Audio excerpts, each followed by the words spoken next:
Good morning, everyone. It's Louise here from Elena Grace. Just doing a little update on the little Easter egg decorations, the Easter egg stitch along that I've done a couple of videos on here already for. I have got some extra content on my Facebook page as well. So if you wanted to join that, it's slow stitching by hand with Elena Grace. And do just agree to the group rules and or just fill in a couple of questions so I know that you're not a bot, and I will bring you into the group and you can get some extra content there as well. So these were, as I showed on the other videos, these were some little Christmas decorations I made last year using a variety of stitches, and this sort of not sort of normal colour Christmas decorations. We always have obviously red and green and gold, and but these were to go with my colour scheme. So they do actually look quite Eastery, which is why I thought I might make a version with Easter eggs. So I've done a couple of videos, but I'll just show you the basics. What I did first of all was cut out a template in some felt. I actually did the template in cardboard and then used that to cut out some felt shapes. So a slightly wider side to it and then a rounded off edge rather than a pointed sort of egg shape, because that makes it easier to go together. And as I said before, the slightly thicker wool mix sort of felts are generally better. This one is a bit thinner, and that's not quite so easy to hold together. But I have used it as well, just because it's what I've got in the house. So don't go mad buying new things unless, of course, you really want to. And just as I start, the sun has really come out, so I'm just going to, if you bear with me, pull that across a little bit. So I will show you my progress so far. The last video I did, I'd sort of made a start, but not really got particularly far. So this is what I have so far. Okay, let's have a little look. This one's and this one. So obviously, if you're going to be making a shape to hang up, then obviously you're going to need a back as well, which is going to remain plain. This one, I have created a couple of bands from some of the excess felt that I had left over. What you want to do, rather than having a piece that's straight, is cut into these to make a slight curve, because when you're putting them together, otherwise it's going to be it's not going to look quite right. So this looks better having just a slight curve on this, but I'm just using up the remnants of felt that I already had. I did a little bit of herringbone stitch, and that's on one of my videos already, so you can have a look at how to do that. And then I flipped it over and I did the same, so it gives a mirror image there of the herringbone stitch top and bottom. And that's that one. This one, I started off with a little felt circle, so this is going back to the pieces that I did, with the Christmas decorations. They had felt circles in the middle, and if I can just get one here to show you. As you can probably see in the middle, it's got a little sort of pinky, dusky pink felt circle, and I wanted to do something similar because I thought it would still work.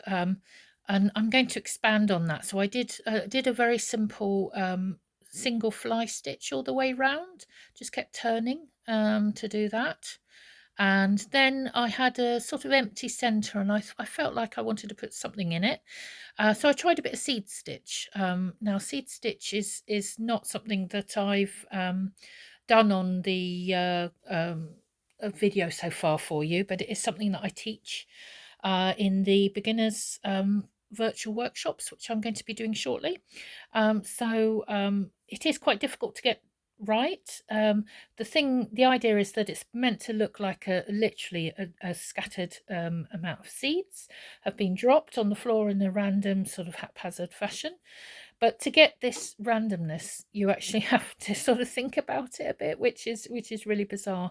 What you want to try and do is make each stitch go in a different direction from the last one. So you don't want ideally two next to each other that are exactly the same, going in the same direction. Here I actually do have a couple that are, because I ran out of space. So you don't have to be perfect. Remember, that's not a requirement in slow stitching. What I think I'm going to do next with this one is I'm going to expand on the circular theme, but because of the shape of it, I'm going to start making it a bit more oval. Otherwise, if I keep going circular, I'm going to have a little bit at the top and bottom which is just not going to be filled, and this bit is going to be full. So I'm going to sort of expand here with some stitches going out there. And I haven't quite decided on this one what I'm going to do yet. I think I might even do a few French knots. I might do them either just outside or inside the circle. And then I think I might expand with something a little bit windy, probably something to do with chain stitch, or possibly possibly something like that, or some whipped running stitch or something like that. So I will come back and show you later, as I'm going over to my mum soon, who is also a very experienced crafter. So we're going to do some together. This one is Mr. Eggy, who's really eggy yellow. This one I've just done, I've used a variegated thread. So this is a really lovely cotton perlé 8, which is almost always what I use. If I'm not using that, then maybe a bit of cotton perlé 12, which is much thinner. Might not give quite the definition that I want on this piece, but I don't know, I might add some in. And I've also used quite a lot of embroidery floss with these projects as well. So you can use what you've got. Don't particularly need to buy more unless you really want to. And what I've done is just a simple chain stitch across here in the variegated. It looks lovely. It looks like you've really put in a bit more effort, but it's quite a simple stitch. Again, it's one that I teach. Most of these are ones I teach on my beginner workshops, and I am doing virtual ones. So if you're interested, then do let me know.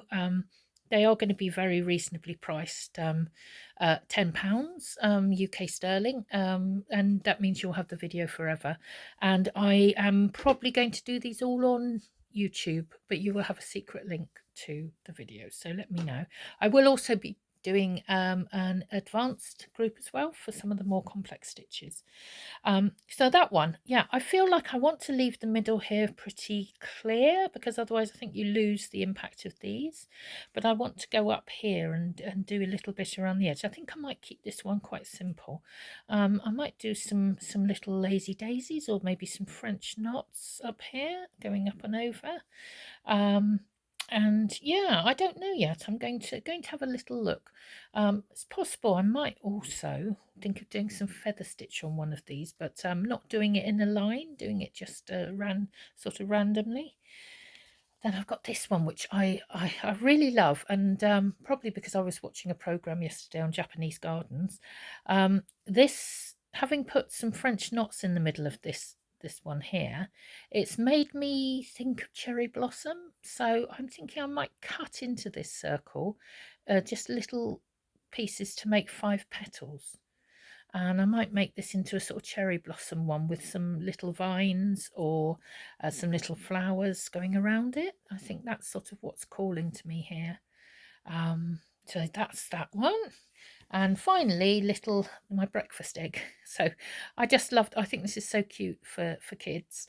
I just cut out some shapes, and if you I don't think it was on the videos that I shared on here, a little tip for cutting out circles, apart from going around a coin or whatever, is to cut a square and then just shave off the edges, and then you do more or less get a circle. Again, doesn't have to be absolutely perfect. These are definitely not. And I've just done a little running stitch around each of those to attach it. and so that one is ready for something else. I feel like I might put something else in the middle here. I'm definitely going to fill in a little bit of the space, but I'm going to keep this one a bit simple as well, because I think otherwise you lose the impact of the little spotties.